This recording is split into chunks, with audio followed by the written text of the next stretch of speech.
game with Wesley. So Rook C1, again, are they still following the precepts of theory, Miro? Yeah, that's what I'm trying to figure out. It's interesting. After going just around the tournament hall, we have the, I want to say Bobby Fischer attack. It's actually the King's Indian attack, but Bobby Fischer, H7, H6, he's mixing up his lines, what's going on. And Knight E4 has just played, as you just described it, it's crushing. I was going to say, but Magnus has to find Knight E4, then I realized he's Magnus. He will find it. No, that's the type of move that really plays itself. The H pawn is pinned, the knight is, and oof. Duda in real trouble. My goodness, really a huge turnaround. And I would never want to trade queens, even though you were saying that the rook ending is favorable.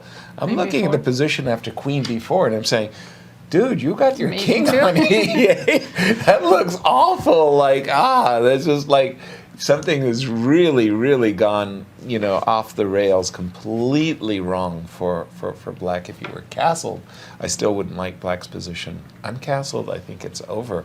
So Magnus looking good here. Game we haven't really looked at, let's just say he wins. He finds it, he wins. Yeah. It's what we call a 50-50, right? Well, I think reading their body language, Duda knows he's lost because he does not look happy. So if he sees bishop g5, I'm sure Magnus has spotted it too. At least he can read from Duda's face that.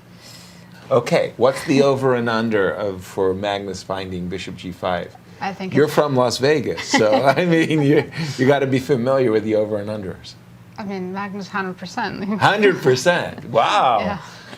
And he's reaching for his bishop, by the way. Of course. Zero doubt. 100%. And instantly, knight takes g5. I mean, Duda had seen this problem from afar. So this opening is just unlucky for Duda. It would appear that way. I mean, he's just he's giving away a lot of points with this opening.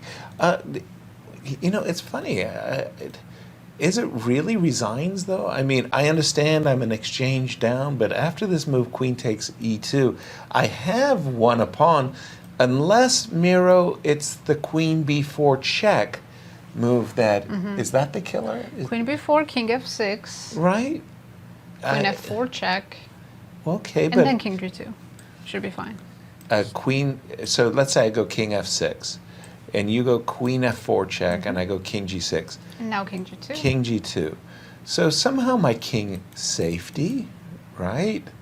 I do have a pawn. You have e5 move, but then queen e3, the endgame should be good because your a7, b7 pawns are weak and your knight's too far away to protect them. So. Wow. It's pendulum checks and king g2. Well, I think queen b4, queen f4 is kind of forced because you don't want to allow those checks with the knight and queen. Of course, and you have to protect the f3 square, and you do it with the king on g2. However, in the moment, the knight is pinned on g5, so maybe Magnus feels like he doesn't have to rush the queen moves. There's no knight f3 coming. Fair, but I do have a perpet maybe on the board. So, like, I mean, your rook, you'd kind of like to get your rook back into the game, whether you go to b8 or you go to a8. You'd like to get, but there is, unfortunately, for Magnus, a perpet that he has to deal with, and that was why he did play the move queen b4, by the way.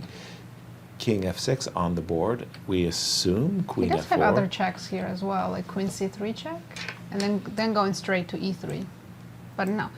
Why am I doubting that Magnus is going to find the absolute best move? Queen f4. And let's just remind ourselves, Magnus is about to win, and handshake. By the way, it was rook e8 by Magnus setting up. And now is his usual, he's back to his usual self of resetting the pieces for the next game, unlike the game where he lost back-to-back games where he was just kind of... Stunned. Yeah, froze. He was just frozen there. For Duda, not a very good outing. Very disappointing